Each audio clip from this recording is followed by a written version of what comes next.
ധ്രുവരാട്ട് എന്ന social media activist തന്റെ YouTube ഈയിടെ അപ്ലോഡ് ചെയ്ത 1.8 കോടി വ്യൂസ് കടന്ന ഹിന്ദി ഭാഷയിലുള്ള വീഡിയോ രാജ്യത്തെ രാഷ്ട്രീയ മണ്ഡലങ്ങളിൽ വലിയ വാർത്തയായിരിക്കുകയാണ്. ഭരിക്കുന്നവരുടെ അപദാനങ്ങൾ മാത്രം മാധ്യമ അന്തരീക്ഷത്തിൽ നിറഞ്ഞു നിൽക്കുന്ന ഇന്നത്തെ ഇന്ത്യയുടെ അവസ്ഥ വെച്ച് ഇങ്ങനൊരു വീഡിയോ ഉണ്ടാക്കപ്പെട്ടു എന്നത് തന്നെ വലിയ അത്ഭുതമാണ്. ഇവിടെ നമുക്ക് ധ്രുവിന്റെ വീഡിയോയിൽ അദ്ദേഹം പറഞ്ഞ പ്രധാനപ്പെട്ട കാര്യങ്ങൾ എന്തൊക്കെയാണെന്ന് നോക്കാം. ധ്രുവ് വീഡിയോ തുടങ്ങുന്നത് ഇന്ത്യയിൽ ജനാധിപത്യം അവസാനിച്ചോ എന്ന് ചോദിച്ചാണ്. ഒരുവിധം എല്ലാ ഇന്ത്യക്കാരും പറയുന്ന ഒരു കാര്യം ഇഷ്ടമുള്ള പാർട്ടിക്ക് വോട്ട് ചെയ്യാൻ പറ്റുന്നുണ്ട്, അതുകൊണ്ട് ഇന്ത്യയിൽ ജനാധിപത്യം ഉണ്ട് എന്നാണ്. എന്നാൽ കുറച്ചുകൂടി ആഴത്തിൽ ഈ ചോദ്യത്തിന് ഉത്തരം തേടിപ്പോയാൽ നമ്മൾ നിരാശരായി പോകും എന്നതാണ് യാഥാർത്ഥ്യം. എന്നാൽ ആ യാഥാർത്ഥ്യം തിരിച്ചറിയാൻ മോഡി അവതാരമാണെന്നും ദിവ്യപുരുഷനാണെന്നും കരുതുന്നവർക്ക് കഴിയില്ല. അവർക്ക് മനസ്സിലാക്കാൻ ബുദ്ധിമുട്ടാവും. എന്നാൽ അവർ ഒഴിച്ച് ഈ രാജ്യത്തിന്റെ നന്മ ആഗ്രഹിക്കുന്നവർക്ക്, അല്ലെങ്കിൽ രാജ്യം നിലനിൽക്കണമെന്ന് ആഗ്രഹിക്കുന്നവർക്ക് ഇനി പറയാൻ പോകുന്ന കാര്യങ്ങൾ വളരെ പ്രധാനപ്പെട്ടതാണ്. കുറച്ചു കാലങ്ങളായി ഇന്ത്യയിൽ നടക്കുന്ന സംഭവവികാസങ്ങൾ സൂചിപ്പിക്കുന്നത് ഒരു രാജ്യം ഒരു പാർട്ടി എന്ന രീതിയിലേക്ക് ഇന്ത്യ പോകുന്നു എന്നാണ്. കാരണം രാജ്യത്തെ പ്രതിപക്ഷത്തിന്റെ ശബ്ദം ഒരു പ്രമുഖ മാധ്യമങ്ങളിലും കാണാനാവാത്ത രീതിയിൽ മാധ്യമങ്ങളെ ഭരണവർഗ പാർട്ടി കൈപ്പിടിയിലൊതുക്കിയിരിക്കുന്നു. ജനാധിപത്യ രാജ്യമായ ഇന്ത്യയിൽ തെരഞ്ഞെടുപ്പിൽ പങ്കെടുക്കുന്ന അനേകം രാഷ്ട്രീയ പാർട്ടികളിൽ ഒരു രാഷ്ട്രീയ പാർട്ടിയായ ഭാരതീയ ജനതാ പാർട്ടി തെരഞ്ഞെടുപ്പിൽ തോറ്റാൽ പോലും ജനങ്ങളുടെ ആ വിധിയെ അംഗീകരിക്കാതെ കുതിര കച്ചവടത്തിലൂടെ ഗവൺമെന്റുകൾ ഉണ്ടാക്കിയും ഉള്ള ഗവൺമെന്റുകളെ അട്ടിമറിച്ചും ജനാധിപത്യത്തെ പരസ്യമായി നിലനിർത്തുന്നു. ഇനി BJPയുടെ ഈ കുതിര കച്ചവടത്തെ എല്ലാം അതിജീവിച്ച് മറ്റു പാർട്ടികൾ ഗവൺമെന്റ് ഉണ്ടാക്കിയാൽ ഒന്നുകിൽ അവരെ ഡൽഹിയിലേതുപോലെ ലഫ്റ്റനന്റ് ഗവർണർ എന്ന ടൂൾ ഉപയോഗിച്ച് തിരഞ്ഞെടുക്കപ്പെട്ട സർക്കാരിന്റെ അധികാരം കവർന്നെടുക്കും, അല്ലെങ്കിൽ BJP ഇതര ഭരണമുള്ള സംസ്ഥാനങ്ങളിൽ ഗവർണർമാരെ ഉപയോഗിച്ച് അവിടുത്തെ ഗവൺമെന്റുകളുടെ പ്രവർത്തനങ്ങൾ തടയുന്നു. പലവിധ കാരണങ്ങൾ ഉണ്ടാക്കി ഫണ്ടുകൾ പിടിച്ചുവെക്കുന്നു. കൂടാതെ രാജ്യത്തെ പൗരന്മാർക്ക് കേന്ദ്ര ഗവൺമെന്റിന്റെ നയങ്ങൾക്കെതിരെ സമാധാനപൂർവ്വമായി പ്രതിഷേധിക്കാനുള്ള അവകാശം പോലും നിഷേധിച്ച് ഇനി ആരെങ്കിലും പ്രതിഷേധിച്ചാൽ ടിയർ ഗ്യാസും റബ്ബർ ബുള്ളറ്റും കൊണ്ട് അവർ നേരിടുന്നു. പിന്നെ മറ്റൊരു കാര്യം, ഇലക്ട്രൽ വോട്ടുകൾ ഉപയോഗിച്ച് അജ്ഞാത ഉറവിടങ്ങളിൽ നിന്ന് വരെ കോടിക്കണക്കിന് രൂപ ഇലക്ഷന് വേണ്ടി സ്വയം സ്വീകരിക്കാൻ ഭരണപക്ഷ പാർട്ടി എന്ന നിലയിൽ ഭാരതീയ ജനതാ പാർട്ടി കഴിയുമ്പോൾ പ്രതിപക്ഷ പാർട്ടികൾക്ക് തിരഞ്ഞെടുപ്പുകളിലെ ഈ പണക്കൊടുപ്പിനെ നേരിടാൻ കഴിയാതെ വരുന്നു. ഇനി എതിരാളികൾ തെരഞ്ഞെടുപ്പിൽ ജയിച്ചാൽ പോലും ചണ്ഡീഗഡിൽ നടന്നതുപോലെയുള്ള CCTV പെട്ടതുകൊണ്ട് മാത്രം പുറംലോകം അറിഞ്ഞ ഇലക്ഷൻ തിരിമറികൾ നടത്തി സ്വയം വിജയിയായി പ്രഖ്യാപിക്കുന്നു. ഇത്രയും കാര്യങ്ങൾ പറഞ്ഞാണ് ധ്രുവ് തന്റെ വീഡിയോയുടെ അകക്കാമ്പിലോട്ട് കിടക്കുന്നത്. അവിടെ അദ്ദേഹം ആദ്യം പറയുന്നത് ജനാധിപത്യം എന്ന വ്യവസ്ഥയെ കുറിച്ചുള്ള ആളുകളുടെ തെറ്റിദ്ധാരണയെ കുറിച്ചാണ്. ആളുകൾ കരുതിയിരിക്കുന്നത് തങ്ങൾക്ക് ഇഷ്ടമുള്ള പാർട്ടിക്ക് വോട്ട് ചെയ്യാൻ പറ്റുന്നുണ്ട് എന്നതുകൊണ്ട് ഇന്ത്യയിൽ ജനാധിപത്യം ഉണ്ട് എന്നാണ്. എന്നാൽ നോർത്ത് കൊറിയയിലും റഷ്യയിലും റെഗുലറായി ഇലക്ഷൻ നടക്കുന്നുണ്ട്, ജനങ്ങളെല്ലാം വോട്ടും ചെയ്യുന്നുണ്ട്. നോർത്ത് കൊറിയയിൽ അവിടുത്തെ ഗവൺമെന്റ് തെരഞ്ഞെടുത്ത ഔദ്യോഗിക സ്ഥാനാർത്ഥികൾക്കല്ലാതെ ആരെങ്കിലും വോട്ട് ചെയ്താൽ അവരെ ദേശവിരുദ്ധനായി കണക്കാക്കി പിടിച്ച് ജയിലിൽ കൊണ്ടുപോയിരും. പേരിൽ തന്നെ ഡെമോക്രാറ്റിക് എന്നുള്ള democratic people's republic of Korea എന്നറിയപ്പെടുന്ന രാജ്യത്താണ് ഈ അവസ്ഥ. യഥാർത്ഥത്തിൽ അവിടെയുള്ളത് ഏകാധിപത്യമാണ്. റഷ്യയിലും അതേ അവസ്ഥയാണ്. പ്രസിഡന്റ് വ്ളാഡിമിർ പുടിനെതിരെ മത്സരിക്കുന്ന പ്രതിപക്ഷ നേതാക്കൾ ഒന്നുകിൽ അയോഗ്യരാക്കപ്പെടുന്നു, അല്ലെങ്കിൽ കൊല്ലപ്പെടുന്നു. അപ്പോൾ തെരഞ്ഞെടുപ്പ് നടന്നു എന്നതുകൊണ്ട് മാത്രം ഒരു രാജ്യം ജനാധിപത്യ രാജ്യമാവില്ല. പകരം ആ തെരഞ്ഞെടുപ്പ് പ്രക്രിയ സ്വതന്ത്രവും നീതിയുക്തവുമായി നടക്കപ്പെടണം. എന്നാൽ നമ്മുടെ രാജ്യത്ത് ഇപ്പോൾ അങ്ങനെയാണ് നടക്കപ്പെടുന്നത്. ഈ അടുത്ത് ചണ്ഡീഗഡ് മുനിസിപ്പൽ കോർപ്പറേഷനിലോട്ട് നടന്ന മേയർ തെരഞ്ഞെടുപ്പിൽ കോൺഗ്രസും AAPയും സഖ്യമുണ്ടാക്കി. 35-ൽ 20 വോട്ട് അവർക്കുണ്ട്. തിരഞ്ഞെടുപ്പിൽ അവർ ജയിക്കുമെന്ന് ഉറപ്പായപ്പോൾ പ്രിസൈഡിംഗ് ഓഫീസർ ബാലറ്റ് പേപ്പറുകളിൽ കൃത്രിമം കാണിച്ചുകൊണ്ട് 8 കോൺഗ്രസ് AAP വോട്ടുകളെ അസാധുവാക്കി. സ്വാഭാവികമായും BJPയെ വിജയിയായി പ്രഖ്യാപിച്ചു. CCTV ക്യാമറകളിൽ പതിഞ്ഞതുകൊണ്ട് മാത്രം പുറംലോകം അറിഞ്ഞ ഒരു തിരഞ്ഞെടുപ്പ് തട്ടിപ്പാണ്.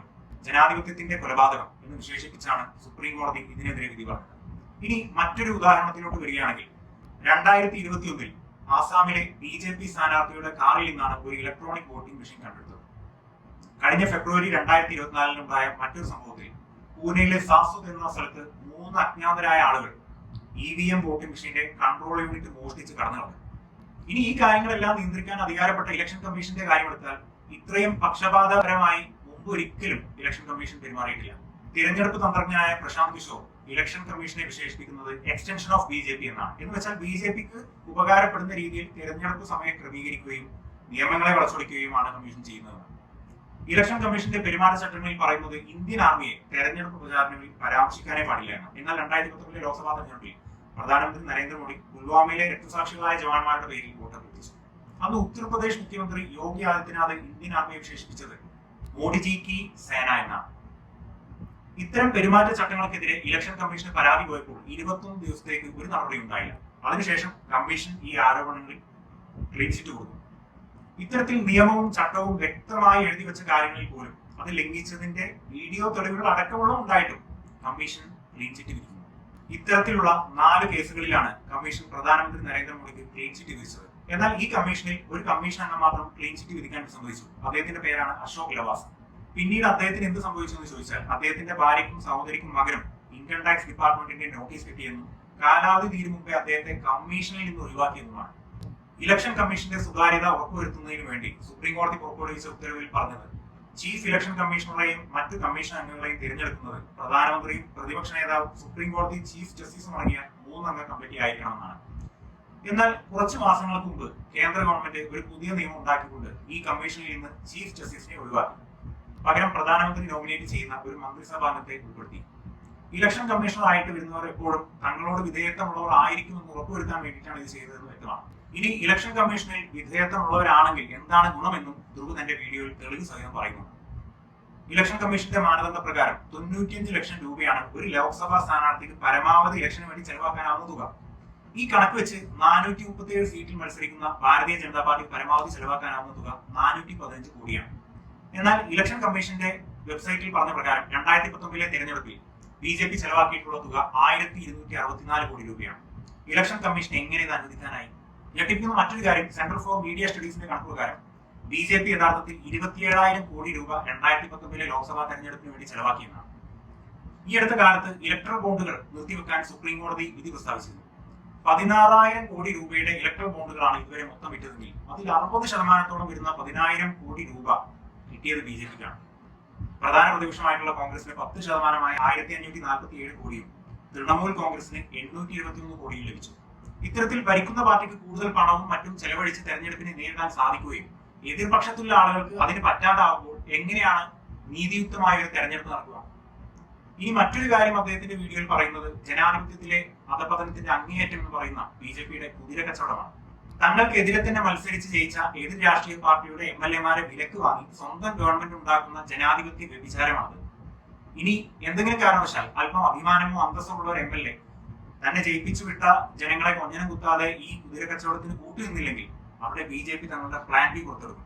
എൻഫോഴ്സ്മെന്റ്, CBI, ED ഇവരെല്ലാം ആ വ്യക്തിക്കെതിരെ ആയുധമാക്കി ഉപയോഗിക്കുന്നു.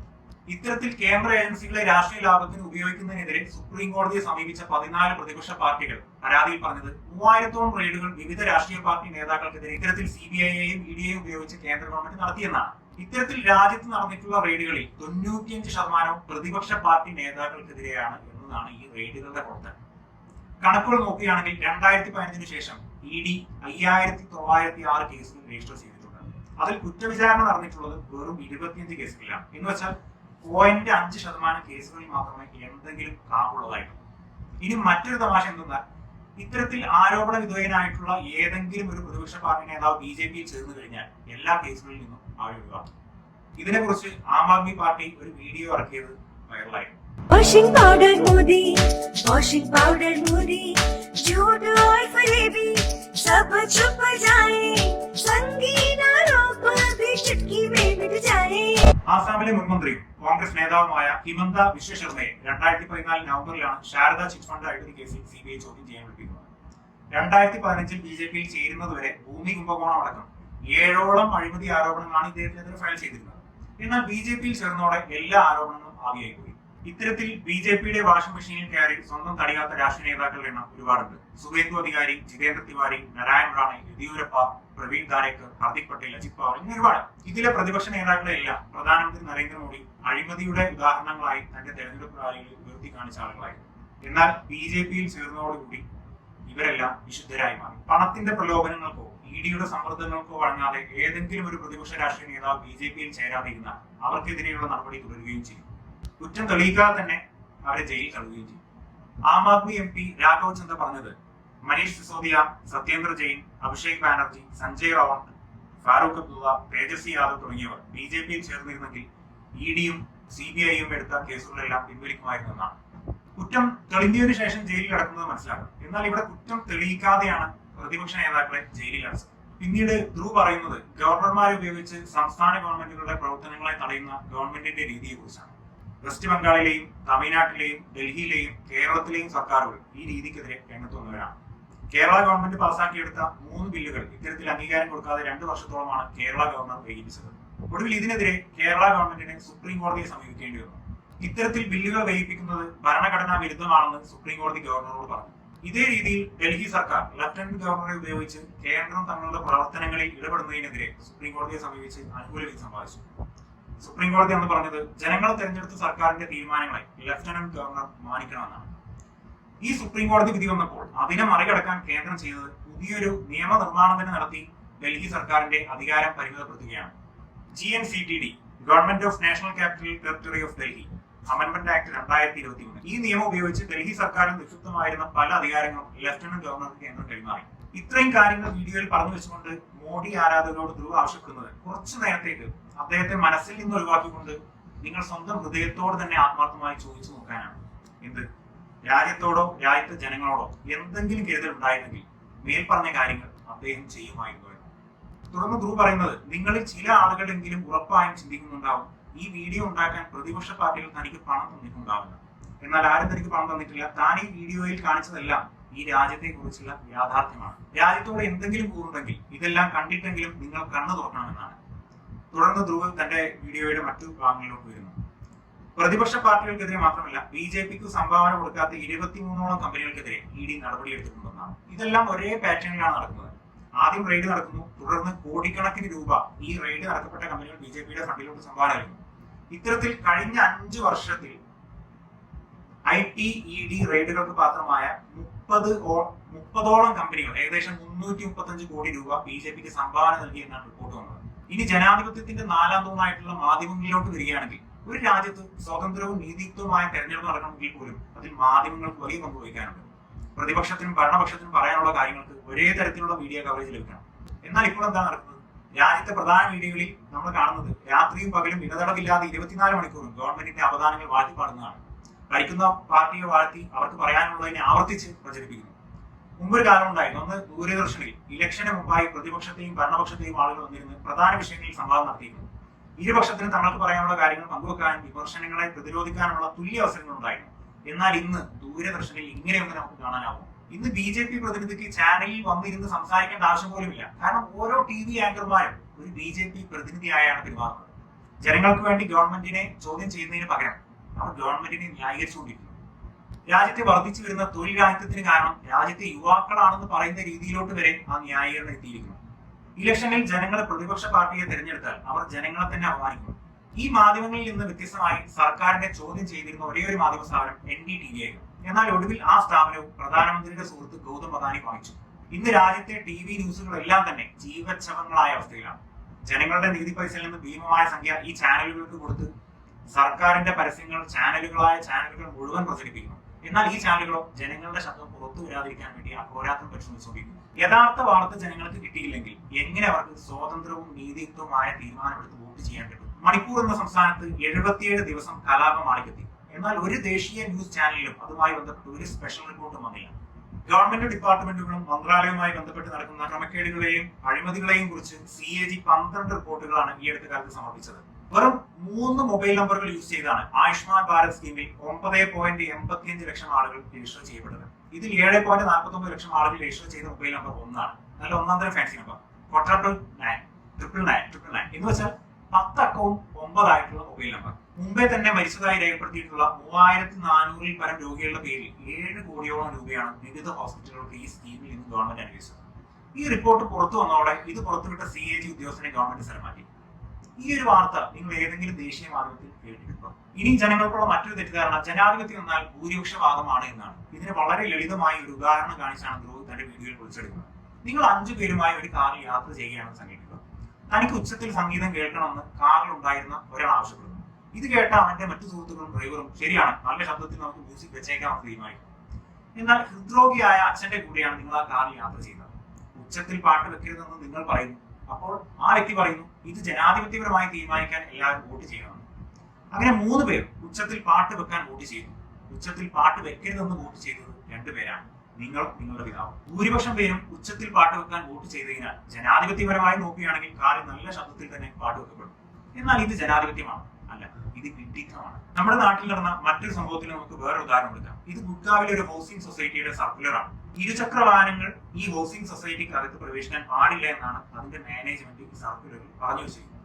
എന്ന് വെച്ചാൽ കാറുകൾക്കും മറ്റും പ്രവേശിക്കാം, പക്ഷേ സ്കൂട്ടറുകൾക്കും മോട്ടോർ സൈക്കിളുകൾക്കും പ്രവേശിക്കാൻ പാടില്ല. ഇതും വിവേചനത്തിൽപ്പെട്ടതാണ്. സൊസൈറ്റിയിലെ ആളുകൾ തന്നെയാണ് ആ മാനേജ്മെന്റിനെ തെരഞ്ഞെടുത്തിട്ടുള്ളത്. എങ്കിലും നിങ്ങൾക്ക് ആ നിയമം ഇഷ്ടപ്പെട്ടില്ലെങ്കിൽ പോലും മിണ്ടാതെ അതനുസരിച്ചേ പറ്റൂ. കാരണം ഭൂരിപക്ഷത്തിന്റെ അംഗീകാരം ആ നിയമത്തിനുണ്ട്. ജനാധിപത്യവും ഭൂരിപക്ഷവാദവും തമ്മിലുള്ള വ്യത്യാസം അറിയാത്തവർ അറിയേണ്ടത് ഇതുപോലെ ഒരു സൊസൈറ്റി മാത്രമല്ല, രാജ്യത്തിന്റെ നാനാഭാഗത്തും ഇതുപോലെ ഒരുപാട് സൊസൈറ്റികളുണ്ട്. അവിടങ്ങളിലെല്ലാം ഇതുപോലെയുള്ള മറ്റു മണ്ടൻ നിയമങ്ങൾ നിങ്ങൾക്ക് ധാരാളം കാണാം. 2019 ടൈംസ് ഓഫ് ഇന്ത്യയുടെ ഒരു ആർട്ടിക്കിൾ പറയുന്നത് ഡൽഹിയിലെ പല ഹൗസിംഗ് സൊസൈറ്റികളും ക്യാബിൻ ക്രൂകളോ റേഡിയോ ജോക്കികളോ ആക്ടേഴ്സോ ആയിട്ടുള്ള ആളുകൾക്ക്, പ്രത്യേകിച്ച് അവർ സ്ത്രീകളാണെങ്കിൽ, വാടകയ്ക്ക് താമസിക്കാൻ സ്ഥലം കൊടുക്കുന്നില്ല എന്നാണ്. അവരുടെ അനിശ്ചിതത്വമുള്ള ഡ്യൂട്ടി ടൈമാണ് ഇതിന് കാരണം പറയുന്നത്. ഇത്തരത്തിൽ പല രൂപത്തിലും പല ഭാവത്തിലും ഭൂരിപക്ഷവാദം സമൂഹത്തിന്റെ താഴേക്കിടയിലോട്ട് വരെ വേരിപ്പിച്ചിരിക്കുന്നു.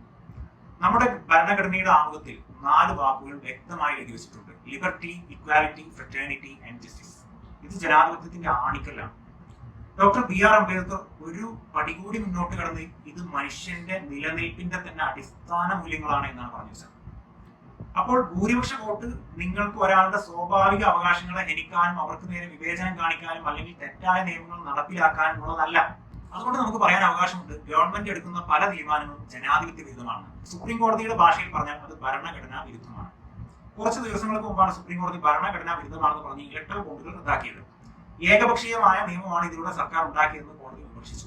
കുറച്ച് വൈകിപ്പോയെങ്കിലും സുപ്രീം കോടതിയുടെ ഭാഗത്തു നിന്നുള്ള നല്ലൊരു നീക്കമായിരുന്നു ജനങ്ങൾക്കും ജനാധിപത്യത്തിനും വേണ്ടി എടുത്ത ഈ ശരിയായ തീരുമാനം. എന്നാൽ സർക്കാരിനെ കൊണ്ട് സമാധാനം പറയിപ്പിക്കേണ്ടത് സുപ്രീം കോടതിയുടെ മാത്രം ചുമതലയാണോ? അല്ല. യഥാർത്ഥ ജനാധിപത്യ വ്യവസ്ഥയിൽ പ്രതിപക്ഷത്തിന്റെയും മാധ്യമങ്ങളുടെയും പൊതുസമൂഹത്തിന്റെയും പൗരന്മാരുടെയും കൂടി ഉത്തരവാദിത്തമാണത്. ഇതിനാലൊക്കെ തന്നെയാണ് ഇവിടെ വിവരാവകാശ നിയമം പോലെയുള്ള കാര്യങ്ങൾ നിലനിൽക്കുന്നത്. ഗവൺമെന്റിനെ കുറിച്ചുള്ള വിവരങ്ങൾ നമുക്ക് വിവരാവകാശ നിയമത്തിലൂടെ നേടിയെടുക്കാനാവും. അതുകൊണ്ട് തന്നെയാണ് മാധ്യമങ്ങളെ ജനാധിപത്യത്തിന്റെ 4ാം തൂൺ എന്ന് പറയുന്നത്. എന്നാൽ എന്താണ് ഇന്നത്തെ അവസ്ഥ? അധികാരമേറ്റ് ഇന്നേ വരെ പ്രധാനമന്ത്രി നരേന്ദ്രമോദി പങ്കെടുത്ത പ്രസ് കോൺഫറൻസുകളുടെ എണ്ണം 0. സ്ക്രിപ്റ്റിന് പുറത്തുള്ള ചോദ്യങ്ങൾ ചോദിക്കാൻ മാധ്യമ ബ്ലോഗർക്ക് അനുവാദമുള്ള ഒരൊറ്റ പ്രസ് കോൺഫറൻസും അദ്ദേഹം നടത്തിയിട്ടേയില്ല. എന്ന് വെച്ചാൽ അക്കൗണ്ടബിലിറ്റി എന്ന് പറയുന്ന കാര്യം പൊടിക്ക് പോലുമില്ല. പ്രസ് കോൺഫറൻസ് പോട്ടെ, മുൻകൂട്ടി എഴുതി തയ്യാറാക്കാത്ത ഒരു ചോദ്യം പോലും നേരിടാനുള്ള ധൈര്യമില്ല. മൻമോഹൻ സിംഗ് പ്രധാനമന്ത്രിയായിരുന്ന കാലത്ത് കുറഞ്ഞത് 117 പ്രസ് കോൺഫറൻസുകൾ അദ്ദേഹം നടത്തിയിട്ടുണ്ട്. രാജ്യത്ത് ഒരു പ്രധാനമന്ത്രിയുടെ പ്രസ് കോൺഫറൻസ് നടന്നിട്ട് ഇന്നേക്ക് 10 വർഷമായി. തന്റെ അവസാന പ്രസ് കോൺഫറൻസിൽ ഡോക്ടർ മൻമോഹൻ സിംഗ് മുൻകൂട്ടി എഴുതി തയ്യാറാക്കാത്ത 62 ചോദ്യങ്ങളാണ് 100ഓളം മാധ്യമ പ്രവർത്തകരിൽ നിന്ന് നേരിട്ടത്. ഒരു യഥാർത്ഥ ജനാധിപത്യത്തിൽ അക്കൗണ്ടബിലിറ്റി എന്ന് പറയുന്ന കാര്യമാണ് പൗരന്മാർക്ക് പ്രതിഷേധിക്കാനുള്ള അവകാശം കൊടുക്കുന്നത്. നമ്മൾ തിരഞ്ഞെടുത്ത നമ്മുടെ മാനേജർമാർ വിവരാവകാശത്തിന് കീഴിൽ വരാനോ അല്ലെങ്കിൽ മാധ്യമങ്ങൾക്ക് മുന്നിൽ വരാനോ അവർക്ക് താല്പര്യമില്ലെങ്കിൽ ജനങ്ങൾ വേണം അവരെ തിരുത്താനും അക്കൗണ്ടുകളാക്കാനും. ഇതിന് നല്ലൊരു ഉദാഹരണമാണ് ഈ അടുത്ത് UP ഗവൺമെന്റ് വളരെ വിചിത്രവും ജനാധിപത്യ വിരുദ്ധവുമായ ഒരു നിയമം കൊണ്ടുവന്നപ്പോൾ സംഭവിച്ചത്. കോച്ചിങ് സെന്ററുകൾക്കുള്ള മാർഗനിർദ്ദേശങ്ങൾ പുറപ്പെടുവിച്ചപ്പോൾ അതിൽ പറഞ്ഞത് രാത്രി 8 മണിക്ക് ശേഷം പെൺകുട്ടികൾക്ക് ക്ലാസ്സുകളൊന്നും വെക്കാൻ പാടില്ല എന്നാണ്. അങ്ങനെ വെച്ചാൽ ആ സെന്ററുകൾക്കെതിരെ കർശനമായ നടപടിയെടുക്കണം. ഗവൺമെന്റ് ഇതിന് പറഞ്ഞൊരു കാരണം ഇത് പെൺകുട്ടികളുടെ സുരക്ഷിതത്വത്തിന് വേണ്ടിയിട്ടാണ് എന്നാണ്. എന്നാൽ ഇതിൽ വിട്ടിത്ത് നോക്കും, പെൺകുട്ടികൾക്ക് ഭീഷണിയായിട്ടുള്ള ആളുകളെ നിയന്ത്രിക്കുന്നതിന് പകരം ഇവിടെ പെൺകുട്ടികളെയാണ് നിയന്ത്രിക്കാൻ ശ്രമിക്കുന്നത്. മാല ഭണ്ഡാരിയെ പോലെയുള്ള പല സാമൂഹിക പ്രവർത്തകരും ഇതിനെതിരെ പ്രതിഷേധിച്ചു. അവസാനം UP ഗവൺമെന്റിന് ഈ നിയന്ത്രണം എടുത്തു മാറ്റേണ്ടി വന്നു. ഈ ഒരു ചെറിയ സംഭവം കാണിക്കുന്നത് ജനാധിപത്യത്തിലെ പൗരന്റെ ശക്തിയാണ്. പക്ഷേ പ്രതിഷേധിക്കാനുള്ള അവകാശം ജനങ്ങളിൽ നിന്ന് എടുത്തു മാറ്റിയാൽ എന്ത് ചെയ്യും? ഇപ്പോൾ കർഷകർക്ക് പ്രതിഷേധിക്കാൻ വേണ്ടി വീണ്ടും തെരുവിലിറങ്ങേണ്ട അവസ്ഥ വന്നു. എന്നാൽ സർക്കാർ അവരെ വരവേറ്റത് വഴികളിൽ കൂർത്ത ആണികൾ തറച്ചുകൊണ്ടാണ്. ചില ഭാഗത്ത് റോഡുകൾ തന്നെ ഉഴുതുമറിച്ച് തടസ്സങ്ങൾ സൃഷ്ടിച്ചു. കർഷകർക്ക് നേരെ റബ്ബർ ബുള്ളറ്റുകൾ ഉപയോഗിച്ച് വെടിവെക്കുന്നു, ഡ്രോണുകൾ ഉപയോഗിച്ച് ടിയർ ഗ്യാസ് ഷെല്ലുകൾ വർഷിക്കുന്നു. കണ്ടാൽ ഒരു യുദ്ധഭൂമി പോലെ. കർഷകരെ തടയാനുള്ള സംവിധാനങ്ങളുടെ ഫോട്ടോ കണ്ടാൽ അത് ഇന്ത്യ ചൈന അതിർത്തിയാണോ എന്ന് നമുക്ക് തോന്നിപ്പോകും. എന്നാൽ യഥാർത്ഥ അതിർത്തിയിൽ പോലും ഇത്തരം സന്നാഹങ്ങൾ ഉണ്ടാവില്ല. വാർത്താ റിപ്പോർട്ടുകൾ പ്രകാരം പോലീസിന്റെ വെടിവെപ്പിൽ കുറഞ്ഞത് 3 കർഷകരെങ്കിലും അന്ധരായി മാറിയെന്നാണ്. ഇവിടുത്തെ പ്രശ്നം എന്തെന്നാൽ സമാധാനപരമായി പ്രതിഷേധിക്കുന്നവരെ പോലും സർക്കാർ ഇത്തരത്തിലാണ് കൈകാര്യം ചെയ്യുന്നത്. മുമ്പ് നടന്ന ഗുസ്തി താരങ്ങളുടെ പ്രതിഷേധം ഇതിനൊരു ഉദാഹരണമാണ്. പണ്ട് നടന്ന കർഷക പ്രക്ഷോഭത്തിലും ഇത് തന്നെയായിരുന്നു അവസ്ഥ. അന്ന് 600ഓളം കർഷകരാണ് കൊല്ലപ്പെട്ടത്. ഈ പ്രക്ഷോഭങ്ങളെല്ലാം വലുതായതുകൊണ്ട് നമുക്ക് വാർത്തകളിലൂടെ അറിയാൻ പറ്റിയെന്ന് മാത്രം. എന്നാൽ നമ്മൾ വാർത്തകളിലൂടെ അറിയാത്ത ധാരാളം പ്രക്ഷോഭങ്ങളുണ്ട്. 40 ദിവസത്തിലധികം നീണ്ടുനിന്ന കശ്മീരി പണ്ഡിറ്റുകളുടെ പ്രതിഷേധത്തെ കുറിച്ച് നിങ്ങൾക്കറിയാമോ? പഴയ പെൻഷൻ പദ്ധതിക്കെതിരെ സർക്കാർ ജീവനക്കാർ സമരം ചെയ്യുന്നതിനെ കുറിച്ചോ? കൂടാതെ 400 ദിവസത്തിലേറെയായി തുടരുന്ന ഹിസാറിലെ പ്രതിഷേധം, ദൂരദർശൻ കേന്ദ്രം അടച്ചുപൂട്ടുന്നതിനെതിരെയുള്ള പ്രതിഷേധം, അല്ലെങ്കിൽ കഴിഞ്ഞ വർഷം നടന്ന ഡോക്ടർമാരുടെ സമരം, അല്ലെങ്കിൽ തൊഴിൽ രഹിതരായ യുവാക്കളുടെ പ്രതിഷേധം. നിങ്ങൾ ഈ പ്രതിഷേധങ്ങളിൽ ഒന്നും പങ്കെടുക്കുന്നില്ല എന്നതുകൊണ്ട് ഇതൊന്നും നിങ്ങളെ ബാധിക്കുന്നതല്ല എന്ന് പറഞ്ഞ് നിങ്ങൾ സ്വയം വഞ്ചിതരാവരുത്. കാരണം നാളെ സർക്കാർ എന്തെങ്കിലും തീരുമാനമെടുത്ത് നിങ്ങൾക്ക് എന്തെങ്കിലും അനീതി നേരിട്ടാൽ അത് നിങ്ങളുടെ അവകാശങ്ങൾ ഹനിക്കുന്നതാണെന്ന് പറഞ്ഞ് അത് സംരക്ഷിക്കുന്നതിനായി നിങ്ങൾ പ്രതിഷേധിക്കാൻ പോകുമ്പോൾ നിങ്ങളോടും ഇപ്പോൾ കർഷകരോട് പെരുമാറുന്ന അതേ രീതിയിൽ തന്നെയാണ് സർക്കാർ പെരുമാറുന്നത്. മുകളിൽ പറഞ്ഞ പ്രക്ഷോഭങ്ങളിൽ പങ്കെടുത്ത ആളുകൾക്കുള്ള പ്രത്യേകതകളൊക്കെ തന്നെ നിങ്ങൾക്കുമുള്ളൂ. എന്നിട്ട് താൻ വീഡിയോയുടെ തുടക്കത്തിൽ ചോദിച്ച ചോദ്യം വീണ്ടും ചോദിക്കുന്നു, നമ്മുടെ രാജ്യത്ത് ഇന്നും ജനാധിപത്യം നിലനിൽക്കുന്നുണ്ടോ? നിങ്ങളുടെ ഉത്തരം എന്തു തന്നെയായാലും ഒരു കാര്യം ഉറപ്പാണ്, കാര്യങ്ങൾ ഈ രീതിയിൽ തന്നെ വഷളായി തുടരുകയാണെങ്കിൽ ഉത്തര കൊറിയയുടെയും റഷ്യയുടെയും നിലവാരത്തിലേക്ക് തരം താഴാൻ നമുക്ക് അധികം സമയമെടുക്കില്ല. ജനാധിപത്യം കടലാസിലുണ്ടാവും, തിരഞ്ഞെടുപ്പുകളും നടക്കും, എന്നാൽ യഥാർത്ഥത്തിൽ ജനാധിപത്യം അതിന്റെ അവസാന ശ്വാസം വലിച്ചിട്ടുണ്ടാവും. ഇത്രയും പറഞ്ഞാണ് ധ്രുവ് തന്റെ വീഡിയോ അവസാനിപ്പിക്കുന്നത്. ഈ അടുത്ത കാലത്തൊന്നും ഇത്രയും കാലികപ്രസക്തമായ ഒരു വീഡിയോ ഇറങ്ങിയിട്ടില്ല. രാഷ്ട്രീയക്കാരും മാധ്യമങ്ങളും കണ്ണടച്ചിരുട്ടാക്കുമ്പോൾ ഇന്ത്യയുടെ സമകാലിക രാഷ്ട്രീയ സാഹചര്യത്തെ സധൈര്യം തുറന്നു കാണിച്ച ധ്രുവ് റാട്ടേക്ക് ഒരു ബിഗ് സല്യൂട്ട് തന്നെ നമുക്ക്